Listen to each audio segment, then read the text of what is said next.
সঙ্গে আমি মধুরিমা রয়েছি আপনাদের সঙ্গে। ইতিমধ্যেই নির্বাচনী নির্ঘণ্ট প্রকাশিত, খুব স্বাভাবিকভাবেই ভোটের হাওয়ার উত্তাপ চারপাশে রয়েছে। এরই মাঝে নির্ঘণ্ট প্রকাশের পর প্রথম ওপিনিয়ন পোল নিয়ে আপনাদের জন্য চলে এলাম আমরা। আমার সঙ্গে এই মুহূর্তে রয়েছেন আমাদের পলিটিক্যাল অ্যানালিস্ট সিদ্ধার্থ সেনগুপ্ত, আর অবশ্যই রয়েছেন আপনারা। আজকে এই গোটা পর্ব জুড়ে ২৬-এর বিধানসভা নির্বাচন সংক্রান্ত বেশ কিছু তথ্য আপনাদের সঙ্গে শেয়ার করব। একদম প্রথমে আপনাদের জানাই যে ২৬-এর বিধানসভা নির্বাচনের ওপিনিয়ন পোল নিয়ে আজকে যে আমরা এলাম, সেখানে বাংলার বিধানসভা নির্বাচনের দিনক্ষণ ঘোষণা হওয়ার পর প্রথম ওপিনিয়ন পোল এটি। এরপর আমরা আসি যেখানে সমীক্ষার পদ্ধতি আপনাদের জানাবো, যেখানে ৬ মার্চ ২০২৬ থেকে ১৪ মার্চ ২০২৬ পর্যন্ত এই সমীক্ষা করা হয়েছে। মোট নমুনার সংখ্যা ১৫,২৮১। মোট সমীক্ষক ছিলেন ৩২ জন। পূর্বের কিছু ভোটের ফলাফল একবার দেখে নিই। ২১-এর বিধানসভা নির্বাচন আসন সংখ্যা। ২১-এর বিধানসভা নির্বাচনে তৃণমূল কংগ্রেসের ঝুলিতে গেছিল ২১৫টি আসন, বিজেপি ৭৭টি, সংযুক্ত মোর্চার ১টি এবং অন্যান্য ১টি। বিধানসভা নির্বাচন ২১-এর ভোট শতাংশের হিসেবটা একবার দেখে নিই। তৃণমূল কংগ্রেস প্রায় ৪৯% একাই, বিজেপি প্রায় ৩৯%, সংযুক্ত মোর্চা ১০.১০, অন্যান্য ২.৯০। ভোট শতাংশের হিসাবে যে ছবিটা উঠে আসছে সেটার দিকে যদি তাকাই, অর্থাৎ ২১-এর নির্বাচন বিধানসভা নির্বাচনের পর কিন্তু আবার ২৬-এ বিধানসভা নির্বাচন, এই যে গ্রাফ আমরা দেখতে পাচ্ছি, বিশ্লেষণ জানাবেন সিদ্ধার্থ। হ্যাঁ দেখো, আমরা যে এবারে যে ওপিনিয়ন পোলটা করছি, তুমি যেটা বললে যে আমাদের যে নির্বাচন নির্ঘণ্ট ঘোষণা হওয়ার পর তারপরে আমাদের ওপিনিয়ন পোল, এতদিন ধরে আমরা যে ওপিনিয়ন পোল করছি স্বাভাবিকভাবে এইটা একটু অন্যরকম আর কি, যেহেতু নির্বাচনের দিনক্ষণ ঘোষণা। এই যে আমরা যেটা দেখাচ্ছি যে ২১-এর নির্বাচনের এটা দেখো তুমি, এখানটায় হচ্ছে প্রায় হচ্ছে তোমার হচ্ছে 10% মতন হচ্ছে একটা গ্যাপ ছিল। এবার হচ্ছে তারপরে লোকসভা নির্বাচন হয় ২০২৪-এ, এবং এইবার ২৬-এ যেটা দেখতে পাচ্ছি যে বিজেপি আবার মানে গতবারের তুলনায় এবার একটু অন্যরকম ভাবে করে একটা কৌশল নিয়েছে, এবং তারা স্বাভাবিকভাবেই আবার প্রচার চালাচ্ছে যে না হবে। কিন্তু আমাদের এই কদিনে, বিগত কয়েকদিনে যে ধরনের আর কি রাজ্যের রাজনৈতিক যে সমস্ত প্রেক্ষাপটগুলো তৈরি হচ্ছে, তাতে এই সমীক্ষাটার মানে মধ্যে থেকে আমরা কি বুঝতে পারি, যেটা মানে তোমার ধরো এই যে পার্সেন্টেজটা 10% যেটা আছে, এটা বাড়বে কি কমবে, এটাই আমরা হচ্ছে পরে আর কি স্লাইডগুলোতে দেখতে পাবো আর কি। অর্থাৎ তুমি বলতে চাইছো তৃণমূল কংগ্রেস এবং বিজেপির মধ্যে প্রায় 10% যে তফাৎ ছিল ২১-এর নির্বাচনে, সেটা ২৬-এর নির্বাচনে কমবে না বাড়বে। সত্যি সেদিকেই নজর থাকবে গোটা রাজ্যে। আসবো পরের স্লাইডে। ২৪-এর লোকসভা নির্বাচন আসন সংখ্যা দেখে নিন। তৃণমূল কংগ্রেসের ঝুলিতে গেছিল ১৯২টি আসন, বিজেপি ৯০টি, বাম কংগ্রেস জোট ১২টি, অন্যান্য ০।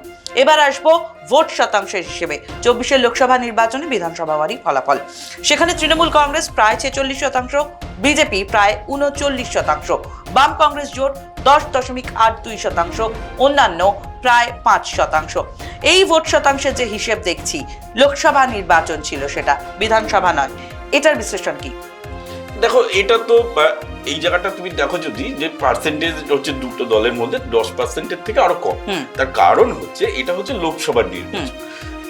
লোকসভার নির্বাচনে স্বাভাবিকভাবেই তোমার একটা বিজেপির একটা আলাদা একটা থাকবে, কিন্তু আমরা যদি ভালোভাবে লক্ষ্য করি তাহলে দেখা যাবে যে তৃণমূল কংগ্রেসের কিন্তু ভোট পার্সেন্টেজটা কিন্তু বাড়ে লোকসভা নির্বাচনে, যেটা লোকসভা নির্বাচনে কিন্তু বিজেপির সুবিধা পাওয়ার কথা, সেই জায়গাটা কিন্তু তৃণমূলের ভোট পার্সেন্টেজটা বাড়ে।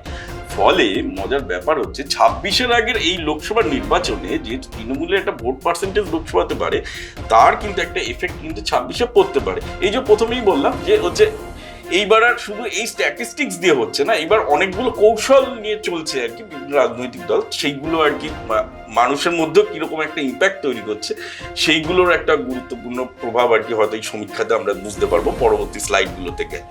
আসবো পরের স্লাইডে। এই যে দুটো মানচিত্র পাশাপাশি রয়েছে, এই মানচিত্রেও দেখুন তৃণমূল কংগ্রেসের জয় জয়কার, মানে উত্তর থেকে দক্ষিণ পর্যন্ত সবুজ সবুজ সবুজ।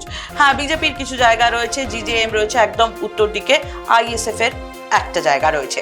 এরপরে 24 লোকসভা নির্বাচনে যদি দেখি তাহলে কিন্তু দেখতে পাবো সেই আবারও সবুজ সবুজ সবুজ। তবে হ্যাঁ, অবশ্যই এই জায়গার থেকে এই জায়গায় যদি দেখি গেরুয়ার যে জায়গাগুলো সেইগুলো কিন্তু সেই একই রকম রয়েছে, এবং সিপিআইএম এর একটা লাল জায়গা দেখতে পাচ্ছেন এবং কংগ্রেসের জায়গা রয়েছে। অর্থাৎ মানচিত্রে যদি দেখি বাকি দলগুলোও রয়েছে, অবশ্যই রয়েছে নিজেদের সমস্ত কর্মকাণ্ড মিলিয়েই, কিন্তু সবুজের আধিক্য খুব সহজেই যেন চোখে পড়ছে। আসবো পরের স্লাইডে। এই মুহূর্তে নির্বাচন হলে কি ফলাফল উঠে আসতে পারে, যেটা সিদ্ধার্থ বারবার বলছে। এই মুহূর্তে যদি নির্বাচন হয়, নির্বাচনী নির্ঘণ্ট প্রকাশিত, এই মুহূর্তে দাঁড়িয়ে নির্বাচন হলে কি ফলাফল উঠে আসতে পারে।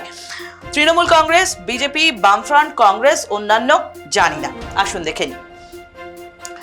জানিনার ক্ষেত্রে 4.80%, অন্যান্য 1.80%, কংগ্রেস 2.90%, বামফ্রন্ট 4.90%, বিজেপি 35.80, প্রায় 36% বলা যায় একে, তৃণমূল কংগ্রেস 49.80, অর্থাৎ প্রায় 50%। অর্থাৎ একটা দলের ক্ষেত্রে 50%, বাকি দলগুলো মিলে 50%। ভোট শতাংশের হিসেব কিন্তু 26-এর ওপিনিয়ন পোলে এই মুহূর্তে দাঁড়িয়ে এই রিপোর্ট উঠে এসছে। সিদ্ধার্থ, দেখো এটা খুব ইন্টারেস্টিং যে গত 21-এর নির্বাচনে যেটা আমরা দেখলাম হচ্ছে যে 10% মতন প্রায় বিজেপি এবং মূল প্রতিপক্ষ যাদের যদি ধরি বিজেপি এবং হচ্ছে তৃণমূল কংগ্রেসের মধ্যে, এবং লোকসভা নির্বাচনে যেটা দেখলাম সেই গ্যাপটা আরেকটু কমলো। কিন্তু 26-এ যেখানটায় তাতে কিন্তু দেখা যাচ্ছে যে এখন যা পরিস্থিতি তাতে তোমার অনেকটাই গ্যাপ বেড়ে যাচ্ছে, এবং তৃণমূল কংগ্রেস সেই দিকটাতে অনেকটা এগিয়ে। সেখানটা 49.80, সেখানটা বিজেপি হচ্ছে 35.80, প্রায় তোমার অনেকটাই গ্যাপ। এইবার হচ্ছে প্রশ্ন যে হ্যাঁ এই জায়গাটা একটু বলে না ভালো, যে বামেদের এই জায়গাটা হচ্ছে প্রায় 5%, এখানটায় হচ্ছে কংগ্রেসের হচ্ছে প্রায় 3%, এবং অন্যান্য এই জায়গাটাতে তো তোমার মানে যা অবস্থা তাতে তৃণমূল কংগ্রেসের যে মানে একটা অনেকটাই এগিয়ে, সেটা কিন্তু এই জায়গাটা থেকে কিন্তু অনেকটা এগিয়ে বলতে গোটা ভোট শতাংশ হিসেবে প্রায় 50% তৃণমূল কংগ্রেসের, বাকি দলগুলো মিলে 50%। এটা হচ্ছে সবচেয়ে বড় উল্লেখযোগ্য জায়গা এই স্লাইডটায়। এটা খুব আজকের দিনে দাঁড়িয়ে মানে এই সমীক্ষাটা খুব ইন্টারেস্টিং, কেন কিনা দেখো যা চলছে গোটা রাজ্য জুড়ে, যে ধরনের পরিস্থিতি সেই এসআইআর পর্ব থেকে শুরু, তারপরে প্রশাসনিক রদবদল একটা মানে যে ধরনের পরিস্থিতি চলছে, সেই পরিস্থিতিতে দাঁড়িয়ে এই ধরনের একটি সমীক্ষা যথেষ্ট গুরুত্বপূর্ণ। ঠিক, আসবো এবার পরের স্লাইডে। ওপিনিয়ন পোল 2026 আসন সংখ্যা চলুন দেখে নিই। তৃণমূল কংগ্রেস, বিজেপি, বামফ্রন্ট, কংগ্রেস, অন্যান্য মোট আসন সংখ্যা 294টি। আপনারা জানেন এই সময়ে দাঁড়িয়ে যে সমীক্ষায় উঠে এলো সেটা দেখে নিই। অন্যান্য 0, কংগ্রেস 2টি, বামফ্রন্ট 0, বিজেপি 69, তৃণমূল কংগ্রেস 223টি আসন। এই মুহূর্তে দাঁড়িয়ে সমীক্ষায় এটাই উঠে এসছে। আমরা যদি আগে বিধানসভা নির্বাচনের সঙ্গেও তুলনা করি তাহলেও তো এই সংখ্যাটা বেশি। এবং বিজেপি দেখো তোমার হচ্ছে গতবার হচ্ছে যখন মানে তারা প্রায় দখল করে নিয়েছে, সেই অবস্থায় এসে 77-এ থমকাতে হচ্ছে। আর এবার নতুন স্ট্র্যাটেজি বিজেপির, নতুন কৌশল নিয়ে এগোচ্ছে। সেখানটা তো যা সমীক্ষা বলছে তাতে কিন্তু গতবারের তুলনায় আরো কমছে, মানে 77 থেকে 69-এ চলে আসছে। এবং তৃণমূল কংগ্রেসের সেই ক্ষেত্রে কিন্তু বাড়ছে, 223 হয়ে যাচ্ছে। আর বামেদের কিন্তু সে শূন্যের গেরো কাটছে না, বরং গত 21-এ যাদের সঙ্গী ছিল, এবার যারা বামেদের হাত ধরেনি, সেই কংগ্রেসের কিন্তু 2টি আসন এবার হওয়ার একটা সম্ভাবনা। এটাও কিন্তু খুব গুরুত্বপূর্ণ, তার কারণ গোটা রাজ্যে 34 বছরের যে বাম শাসন ছিল তার পরবর্তীতে যে পরিবর্তন ঘটলো, এরপর এই শূন্যর গেরো কিন্তু আর কাটছে না। এই গোটা স্ক্রিনটা জুড়ে যা দেখতে পাচ্ছেন, সিদ্ধার্থ যেটুকু বললেও তাতে কিন্তু তৃণমূল কংগ্রেস 223। আমি প্রথমেই ওর কাছে প্রশ্ন রাখতে গিয়ে বলেছিলাম আগের বিধানসভা নির্বাচনের থেকেও কিন্তু এবার তৃণমূল কংগ্রেস বেটার জায়গায় রয়েছে। দেখো যদি পার্সেন্টেজও দেখো, ভোট পার্সেন্টেজটা কিন্তু অনেকটা হাই। একদম। আসবো এবার আমরা পরের স্লাইডে। সম্ভাব্য জয়ী তাহলে তৃণমূল কংগ্রেস এই মুহূর্তে দাঁড়িয়ে 26-এর নির্বাচনে যে নির্বাচন, সেই নির্বাচনে সম্ভাব্য জয়ী তৃণমূল কংগ্রেস, অন্তত ওপিনিয়ন পোল তাই বলছে। নির্বাচনের রেজাল্টের দিন অর্থাৎ 4 মে অবধি আমাদের অবশ্যই অপেক্ষা করতে হবে। তার আগে ভোট পর্ব রয়েছে, এবার 2 দফায় ভোট রয়েছে, 23 এবং 29 তারিখ আমরা জানি।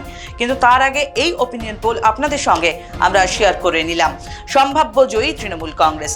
আজকের মতন এখানেই এই পর্ব শেষ করছি। নতুন সমীক্ষা নিয়ে আমরা ফিরছি খুব তাড়াতাড়ি। যারা সঙ্গে ছিলেন সকলকে ধন্যবাদ। সিদ্ধার্থকে ধন্যবাদ। আমাদের সঙ্গে ক্যামেরায় রয়েছেন রবিউল ইসলাম। পরের পর্বে দেখা হচ্ছে।